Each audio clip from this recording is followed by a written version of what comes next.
মুহূর্তে সর্বশেষ আপডেট নিয়ে আপনাদের মাঝে হাজির হলাম। এখন শুনবেন সংবাদ শিরোনাম। চাঁদাবাজি ও সহিংসতার অভিযোগ, সংসদ সদস্য নির্দেশে করা মামলায় বিএনপির 2 কর্মী গ্রেপ্তার। ভোট পুনর্গণনার দাবিতে রংপুরের রিটার্নিং কর্মকর্তার কার্যালয় ঘেরাও, বিএনপির পরাজিত 3 প্রার্থীর সমর্থকদের। অন্তর্বর্তী সরকার 90% সফল, ব্যক্তিগত ওপিনিয়ন পেস সচিবের। দেখছিলেন প্রধান শিরোনাম, সঙ্গে আছে আমি সাব্বির রহমান। এখন বিস্তারিত। লক্ষ্মীপুরের রামগতিতে সহিংসতা, চাঁদাবাজি ও অস্ত্র মহড়ায় জড়িত থাকা অভিযোগে বিএনপি ও অঙ্গ সংগঠনের 26 নেতাকর্মীর বিরুদ্ধে পৃথক 2টি মামলা হয়েছে। গতকাল শনিবার রাতে রামগতি থানায় মামলা 2টি করা হয়। এ মামলায় 2 জনকে গ্রেপ্তার করেছে পুলিশ। তারা দুজনেই বিএনপির কর্মী। পুলিশ ও উপজেলা বিএনপির নেতাকর্মীদের সঙ্গে কথা বলে জানা যায়, চাঁদাবাজি ও সহিংসতার অভিযোগ ওঠার পর লক্ষ্মীপুর 4 আসনের নবনির্বাচিত সংসদ সদস্য এবিএম আশরাফ উদ্দিন নিজান এ মামলা করার নির্দেশ দিয়েছিলেন। 2টি মামলার মধ্যে একটির বাদী হয়েছেন রামগতি উপজেলা বিএনপির সাধারণ সম্পাদক সিরাজ উদ্দিন, আরেকটি বাদী হয়েছেন উপজেলা ছাত্রদলের সদস্য সচিব মুমিনুল্লাহ ইরাজ। এ 2 মামলায় আসামিদের মধ্যে রয়েছেন উপজেলা স্বেচ্ছাসেবক দলের সভাপতি শাহরিয়ান হান্নান, পোড়াগাছা ইউনিয়নের 9 নম্বর ওয়ার্ডের সদস্য সুমন উদ্দিন, চররমিজ ইউনিয়ন বিএনপির সভাপতি মিরাজ হোসেন, চরপোড়াগাছা ইউনিয়ন বিএনপির সাধারণ সম্পাদক আবুল কালাম প্রমুখ। পুলিশ ও মামলার এজাহার সূত্রে জানা যায়, গত শুক্র ও গতকাল শনিবার উপজেলার চরপোড়াগাছা, রামদয়াল বাজার এবং আলেকজান্ডার ইউনিয়নের বালুচর সুজন গ্রাম এলাকায় বিএনপি ও অঙ্গ সংগঠনের একদল নেতাকর্মী সংঘবদ্ধ হয়ে দেশীয় অস্ত্র নিয়ে মহড়া দেন। এ সময় বিভিন্ন ব্যবসা প্রতিষ্ঠান ও ইটভাটা মালিকের কাছে চাঁদা দাবি ও ওই এলাকার একটি দোকান ভাঙচুর করা হয়। একই সময় চরআলগী ইউনিয়ন ছাত্রদলের যুগ্ম সাধারণ সম্পাদক মোহাম্মদ রাব্বি, সাংগঠনিক সম্পাদক মোহাম্মদ রায়হান ও ওয়ার্ড সভাপতি মোহাম্মদ আশিকের নেতৃত্বে 20 থেকে 25 জনের একটি দল প্রকাশ্যে দেশীয় অস্ত্র নিয়ে মহড়া দেন। তাদের বিরুদ্ধেও দোকান ভাঙচুরের অভিযোগ রয়েছে। এ বিষয়ে জানতে চাইলে বিএনপির কেন্দ্রীয় সহশিল্প ও বাণিজ্য বিষয়ক সম্পাদক এবং লক্ষ্মীপুর 4 আসনের নবনির্বাচিত সংসদ সদস্য এবিএম আশরাফ উদ্দিন নিজান বলেন, মামলা করার নির্দেশ আমি নিজেই দিয়েছি।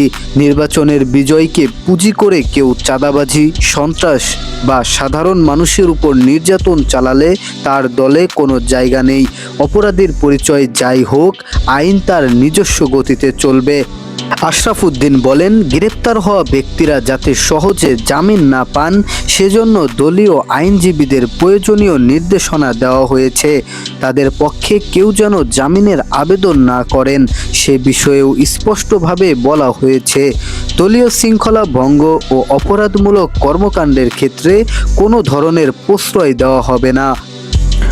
জানতে চাইলে রাগমতি থানার ভারপ্রাপ্ত কর্মকর্তা ওসি লিটন দেওয়ান জানান, মামলার পরপরই অভিযানে নামে পুলিশ।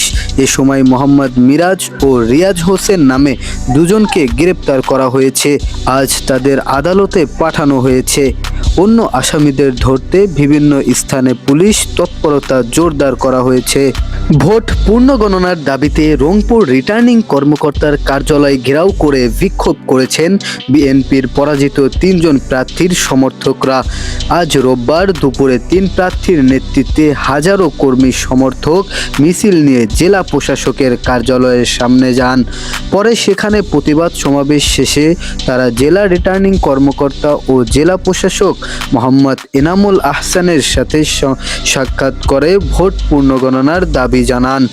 বিএনপির পরাজিত ওই 3 প্রার্থী হলেন রংপুর 3 সদর সিটি আসনের শামসুজ্জামান শামু, রংপুর 4 আসনের এমদাদুল হক ভরসা ও রংপুর 6 আসনের সাইফুল ইসলাম। প্রত্যক্ষদর্শী কয়েকজন বলেন, পূর্ব ঘোষিত কর্মসূচি অনুযায়ী আজ দুপুর 12টার দিকে জেলা ও মহানগর কার্যালয় থেকে শামসুজ্জামান শামুর কয়েকশো কর্মী ও সমর্থক মিছিল নিয়ে জেলা প্রশাসকের কার্যালয়ে যান। এ সময় শামসুজ্জামান মিছিলের সামনে থেকে নেতৃত্ব দেন। একই সময় রংপুর 4 আসনের বিএনপির প্রার্থী এমদাদুল হক ভরসা ও রংপুর 6 আসনের প্রার্থী সাইফুল ইসলামের কর্মী সমর্থকরা মিছিল নিয়ে যান। এ সময় বিএনপির নেতাকর্মী ও 3 প্রার্থীর সমর্থকেরা জেলা প্রশাসকের কার্যালয়ের প্রধান ফটকের সামনে নির্বাচনের নানা অনিয়মের অভিযোগ তুলে স্লোগান দেন। নেতাকর্মীদের উদ্দেশ্যে বক্তব্য দেন বিএনপির 3 প্রার্থী। সাইফুল ইসলাম বলেন, রংপুরের 6টি আসনে আমরা সুষ্ঠু নির্বাচন চেয়েছিলাম, কিন্তু 12 তারিখ আমাদের স্বপ্নের উপর বিষাক্ত ছোবল মেরেছে রংপুরের রিটার্নিং কর্মকর্তা সহ প্রশাসন। আজ প্রশাসনে রাজাকার এ আল বদরেরা ঘাপটি মেরে আছে।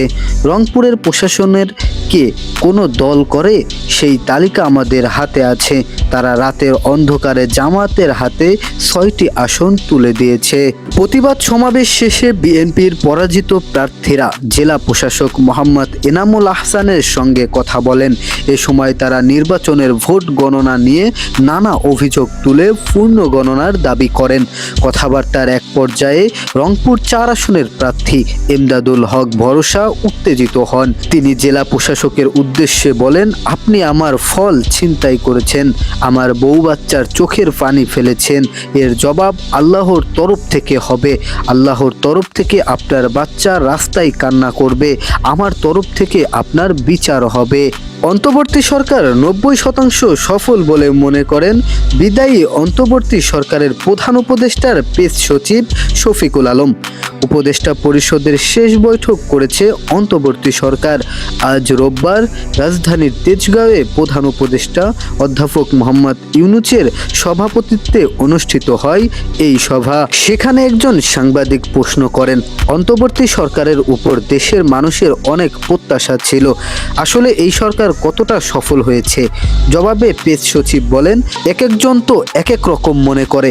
আমি 30 বছর ধরে সাংবাদিকতা করছি, আমার মনে হয়েছে এবং 18 মাস এই সরকারকে যতটা কোলজলি নিবিড়ভাবে দেখেছি, যে ধরনের ব্যুরোক্রেসি, আমলাতন্ত্র, যে ভঙ্গুর অর্থনীতি আমরা পেয়েছি, যে ধরনের প্রতিষ্ঠান, পুরো প্রতিষ্ঠান ভঙ্গুর ছিল, সেই বিচারে আপনি যদি এই সরকারের কাজগুলো দেখেন, আমি বলবো আমার ব্যক্তিগত ওপিনিয়ন মত এরা 90% সফল।